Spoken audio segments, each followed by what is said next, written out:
7:00 ng gabi nang dumating si Noah galing opisina. Sa sala, tahimik na naghihintay si Rosario. May ngiti sa kanyang mga labi na salubungin ng asawa, kahit na mabigat ang kanyang pakiramdam. "Pagod ka na siguro, mahal?" Mahinahong wika ni Rosario habang inaabot ang bag ni Noah. Isang maikling tango lamang ang tinugon ni Noah. Kita sa kanyang mukhang inis at pagkainis. Pilit na pinanatili ni Rosario ngiti, kahit na unti-unti nang nadudurog ang kanyang puso. Ilang saglit lang, lumitaw si Amari mula sa direksyon ng sala. May malapad na ngiti sa labi. "Mahal!" Malambing na tawag ni Amari, sabay yakap kay Noah at mariing hinalikan sa harap mismo ni Rosario. Napayuko si Rosario. Pilit itinatagong kirot na muling sumiksik sa kanyang dibdib. "Diyos ko, palakasin mo ko." Mahinang bulong niya sa sarili. Matapos ang halik, malamig na tumingin si Noah kay Rosario. "Rosario, may ipapagawa ko sa'yo." Kinaas ni Rosario ang muka. Pinilit manatiling kalmado. "Ano yun, Noah?" "Gusto kong ikaw ang mag-asikaso ng engagement party namin ni Amari." Natigilan si Rosario. "Noah, hindi maaari, hindi ko kaya." Mariing pagtanggi niya. "Kailangan mong gawin, Rosario. Ayoko makipagtalo pa." Madiing tugon ni Noah. "Pero asawa mo pa rin ako, Noah. Paano mo ko magagawang utusang ayusin ang kasal mo sa ibang babae?" "Huwag na maraming salita. Gusto ko ikaw ang mag-asikaso. Yan ang gusto ko." Mariing sambit ni Noah. Naluluha si Rosario habang nakatitig kay Noah. "Sige, gagawin ko." Sagot niya sa wakas kahit nalabag sa kanyang kalooban. "Mabuti. Ayusin mo muna ang engagement party sa makalawa. Gusto kong perpekto ang lahat. Naintindihan mo ba?" "Oo, Noah, naintindihan ko." Magkahawak kamay na umakyat sina Noah at Amari sa itaas. Sumunod si Rosario, dala ang bag at coat. Pagdating sa kwarto, dumiretso si Noah sa banyo. Iniwan si Rosario at Amari. Maingat na nilagay ni Rosario ang coat at attache case sa loob ng cabinet bago siya bumalik sa kanyang silid. Ngunit sinundan niya si Amari, may mapanuksong ngiti sa mga labi. Pagbukas ng aparador ni Rosario, kinuha ni Amari ang lingerie na madalas gamitin ni Rosario kapag magkasama sila ni Noah sa kama. Walang pag-aalinlangan, sinuto ni Amari. Ilang minuto pa, buong kumpiyansang pumasok si Amari sa silid ni Rosario. "Amari, hubarin mo yan, damit ko yan," sigaw ni Rosario nang makitang suot ng babae. "Ano problema mo? Hindi mo ba gusto?" Tugon ni Amari habang ngumingisi. Lumapit si Rosario at marahas na hinablot ang buhok ni Amari. "Huwag mong gamitin ang mga gamit ko. Hubarin mo yan ngayon din," galit niyang sigaw. "Aray, bitawan mo kung bruha ka," sigaw ni Amari sa sakit. Biglang bumukas ang pinto. Kakalabas lang ni Noah mula sa banyo. "Ano na naman to, Rosario? Bitawan mo si Amari," sigaw ni Noah sabay hila sa kamay ni Rosario. Napilitang pakawalan ni Rosario ang buhok ni Amari. "Noah, suot niyang lingerie ko. Ayoko siyang gumagamit mga gamit ko." Matatalim ang titig ni Noah. "Ano bang problema mo doon? Damit lang yan. At isa pa, magiging asawa ko na si Amari. Siya nang kasama ko sa kama simula ngayon. Kaya ano pang silbi ng mga gamit mo?" Hindi na nakasagot si Rosario. Tahimik na tumulong luha sa kanyang mga mata. "Napakasama mo, Noah.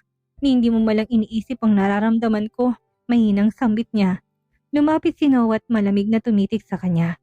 "Ikaw ang nagpapakomplikado sa sitwasyon, Rosario. Kung gusto mong manatili dito, sumunod ka sa mga gusto ko. Kung ayaw mong gamitin ni Amari ang damit mo, ayos lang." Humarap si Noah kay Amari. "Mahal, hubarin mo na lang yung pangit na lingerie na yan. Bibilhan na lang kita ng mas maganda." At muling hinalikan ni Noah si Amari sa labi, sa harap mismo ni Rosario. "O siya, ibabalik ko na lang itong pangit na lingerie na ito sa'yo, Rosario." Natatawang sabi ni Amari. Pagkatapos ng halik, magkahawak kamay na lumabas ang silid sina Noah at Amari. Iniwang nakatayo si Rosario. Wasak na wasak ang puso. Ilang sandali pa, naupo si Rosario sa gilid ng kama. Hawak ang kanyang tiyan na unti-unti na namang sumasakit.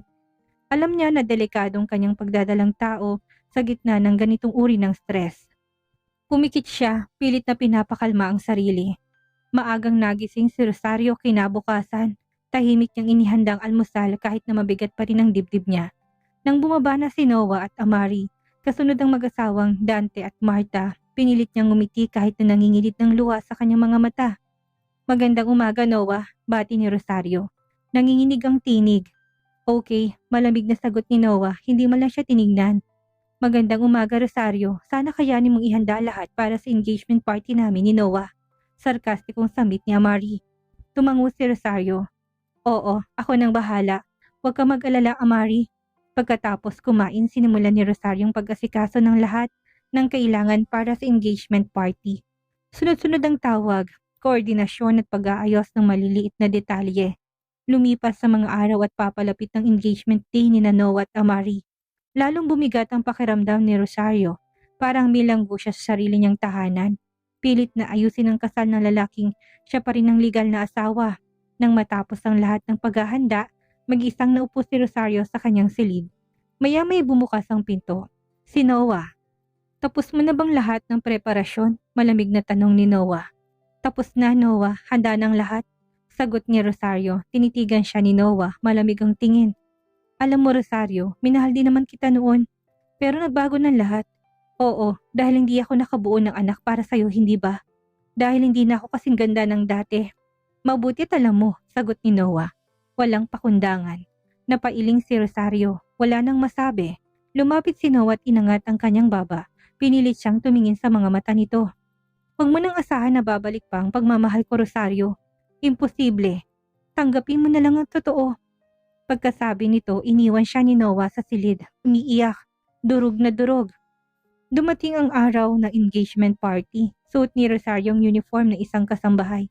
Pinilit niyang magpakatatag kahit na halos mamamatay ng kanyang damdamin. Sa bahay na ito, tinrato ka na siyang parang alipin. Sa gitna ng kasiyahan, nakita niya na magkasayaw si Noah at Amari. Halakhak, yakapan, masaya. Habang si Rosario nananatiling nakatayo, pinipigil ang pagbagsak ng mga luha. Ang tanga mo, Rosario, bulong niya sa sarili. Tingnan mo sila, wala man lang silang pakialam sa'yo. Tanga ka, Rosario, isang malaking tanga. Habang patuloy ang kasiyahan, lalong naging masigla ang gabi. Tawanan, sayawan at kwentuhan. Ang pumuno sa buong bulwagan habang ang mga bisita ay nag-e-enjoy sa selebrasyon. Sa gitna ng masiglang karamihan, isang matikas at profesional na lalaking nagpatigil sa pag-iinom at napatingin sa direksyon ng mga taga-silbi. Siya si Benjamin Alejo, isa sa mga importanteng kliyente ni Noah. Napakunot ang kanyang noo habang pinagmamasdan ang isang babaeng tila pamilyar sa kanya. Lumapit si Benjamin kay Rosario na noon ay may dalang tray ng mga inumin. Hey, hindi ba ikaw si Rosario Rain Marquez? Yung dating sikat na modelo? Tanong niya, may halong pang-uuyam sa tono. Napahinto si Rosario at mabilis na binaba ang tingin. Pilit niyang iniwasan ang tingin ng lalaki. Pasensya na po, sir. Baka nagkakamali kayo ng tao. Mahinang tugon ni Rosario. Pilit na pinapanatili ang kanyang composure. Tumawa si Benjamin ng malakas na kagad namang nakakuha ng atensyon ng ilang bisitang malapit sa kanila. Hindi ako nagkakamali. Ikaw nga si Rosario Rain Marquez. Dati kang hinahangaan ng lahat. Anong nangyari sa'yo? Bakit ka na lang naging waitress ngayon? Pangalas ka ni Benjamin. Matagal ko nang hindi naririnig ang pangalan mo. Mukhang nalugmok ka na talaga. Narinig ni Noah ang ingay mula sa kinaroroonan nila ni Amari. Wala siyang ekspresyon sa mukha habang nakatingin sa eksena. Si Amari naman palihim nang ngumiti, halatang nasisiyan sa kahiyang sinasapit ni Rosario. Lumapit pang lalo si Benjamin kay Rosario, binaba ang boses at naging mapangahasang tono. Alam mo, matagal na kitang gusto. Kung sasama ka sa akin ngayong gabi, babayaran kita ng malaki. Sapat para makabangon ka ulit. Bulong niya habang marahang hinawakan ng baba ni Rosario. Agad ang naging reaksyon ni Rosario, isang malutong na sampal ang bumagsak sa pisngi ni Benjamin. Pak! Napatahimik ang buong bulwagan. Wag na wag mo kong babastusin, Mr. Benjamin, sigaw ni Rosario. Nanginginig ang boses pero naglalagablab ang mga mata. Napahawak si Benjamin sa pisngi niya, halatang nabigla. Aba, mayabang ka pa rin pala, kahit nahikaos ka na. Sobra ka na, sigaw ni Rosario. Malinaw at matapang ang boses niya na umalingaw-ngaw sa buong silid. Tumigil ang kasiyahan, lahat hinapakong tingin sa kanila. Mabilis na lumapit si Noah, halatang galit na. Anong nangyayari dito? Mariing tanong niya. Ang mga mata ay nakatuto kay Rosario. Mr. Noah, ani Benjamin habang inihimas ang pisngi. Yang waitress mo, bastos, sinampal ako. Walang sinabi si Noah, tumapak siya palapit kay Rosario at bigla na lang niya itong sinampal. Pak! Nagulat ang lahat. Natigilan si Rosario, hawak ang pisngi na mumulat na mumugto ng mga mata. May lakas ka pa ng loob na manggulo sa party ko. Tanggal ka na. Umalis ka ngayon din. Malamig na sambit ni Noah, wala ni kaunting awa sa tono niya. Napaatras si Rosario, natigilan. Hindi makapaniwala sa ginawa ni Noah. Nilingon niyang paligid, puno ng mga matang humuhusga, nangingiti at bulong-bulungan. Walang salitang binitawan ni Rosario. Tumalikod siya at mabilis na tumakbo palabas ng bahay. Hindi niya na inalinta ng tawanan, bulungan at mga matang nanonood sa kanyang pagbagsak. Tumulo ng tuluyan ang kanyang mga luha. Ang puso ay parang pinunit. Tumakbo siya ng tumakbo palayo. Anumang layo basta makalayo lang sa sakit at kahihiyan. Sa loob ng bahay, sinikap ni Noah na ibalik ang kaayusan. Pasensya na po sa abala, huwag kayong mag-alala. Hindi na babalik yung waitress na yon, aniya, habang niyakap si Amari upang pakalmahin ang mga bisita. Tumawa si Benjamin, halatang nasiyahan. Ayos lang yan, Mr. Noah. Normal lang sa party ang ganyan. Pero ang galing mo, mabilis ang aksyon mo. Lumapit si Amari kay Benjamin, may matamis na ngiti. Patawad po sa asal ng staff namin, Mr. Benjamin. Sisiguraduhin namin na hindi yun mauulit, aniya. Ngunit sa ilalim ng ngiting yon ay may galit na nakatuon kay Rosario.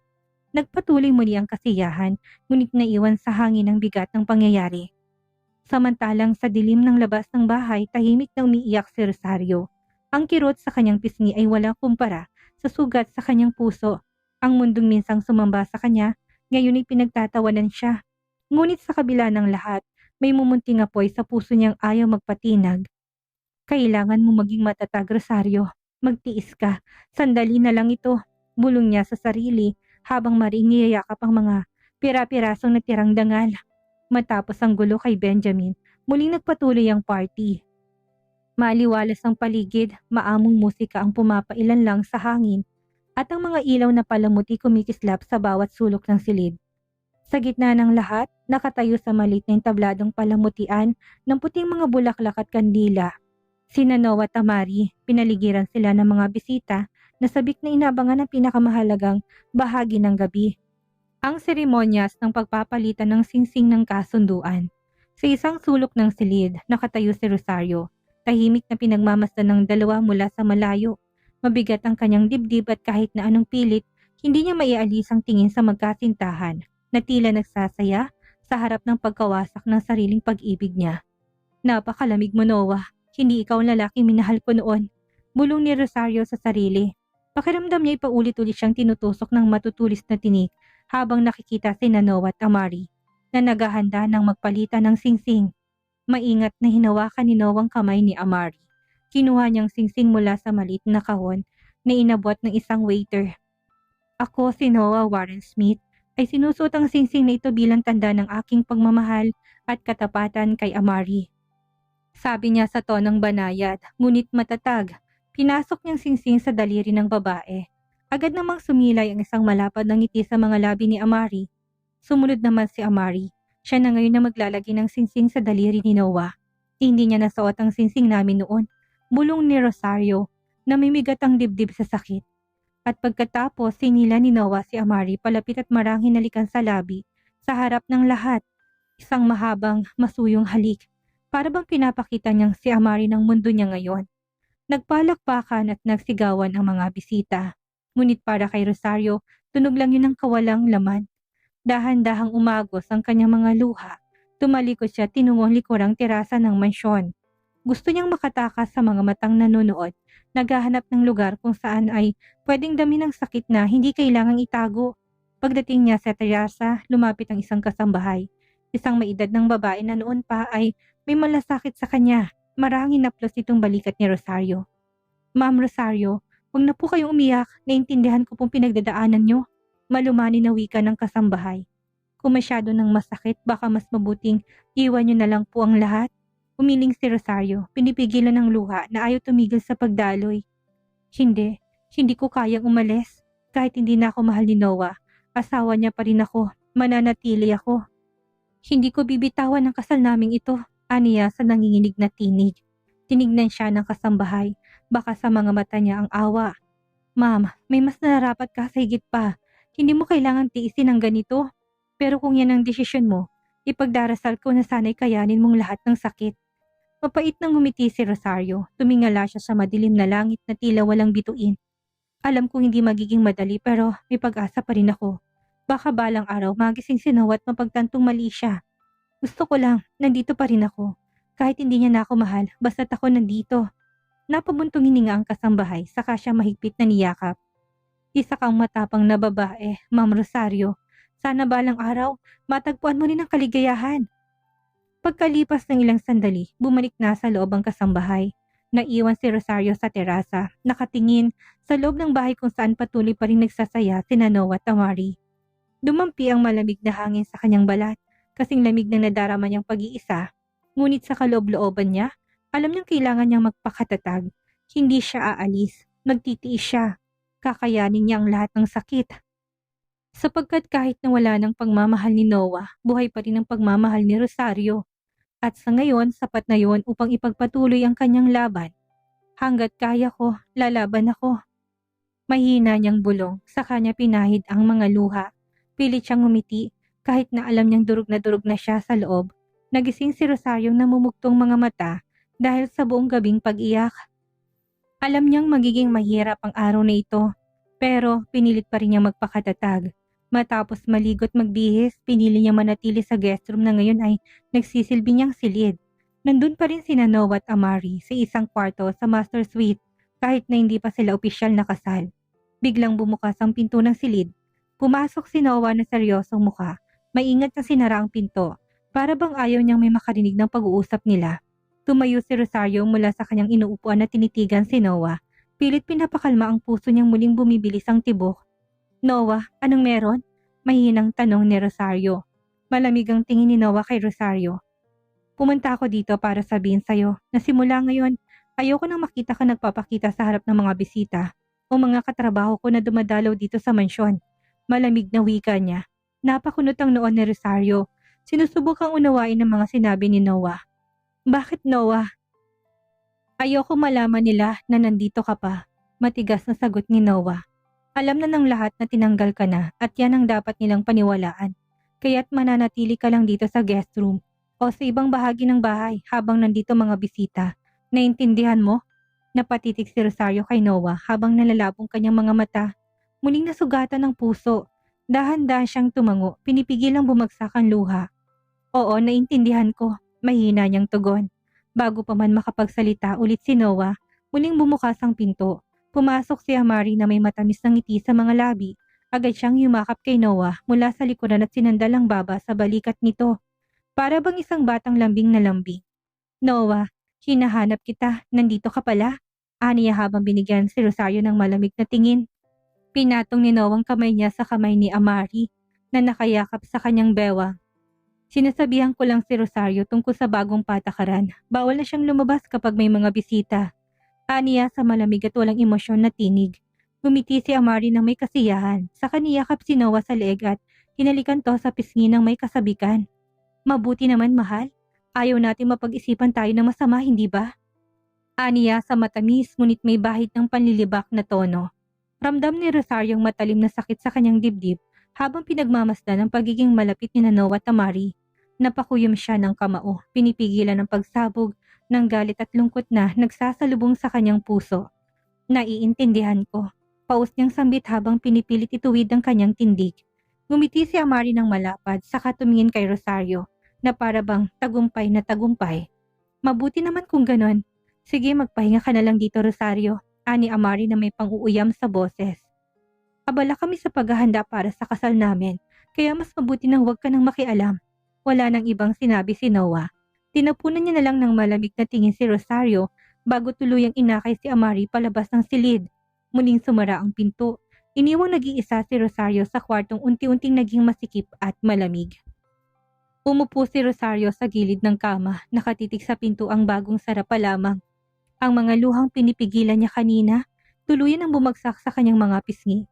Kumarap siya sa salamin at sa refleksyon ay nakitang isang babaeng dating puno ng kumpiyansa. Ngayon ay basag at tila marupok. Ngunit sa kaibuturan ng kanyang puso, may nananatiling lakas ng loob na unti-unting lumalalim. Kahit na tinalikuran na siya ni Noah, pinili pa rin ni Rosario na lumaban. Kahit nabatid niya na mas marami pang sakit ang kakaharapin. Mahal, Hinaplos ni Rosario ang kanyang tiyan na nanatiling patag. Kailangan mong maging matatag. Sa ngayon, mananatili na munang lihim ang presensya mo. Patawad anak, sana maintindihan mo. Patuloy siyang humaplos sa kanyang tiyan na pinagmumulan ng tanging lakas niya ngayon. Hanggang kailan kaya magtitiis si Rosario sa hirap na dinadanas niya sa mansyon kasamang mga taong basurang tingin sa kanya? Magawa pa kaya niyang maipagtapat ang tungkol sa batang dinadala niya? Yan ang ating aalamin sa susunod nating kabanata.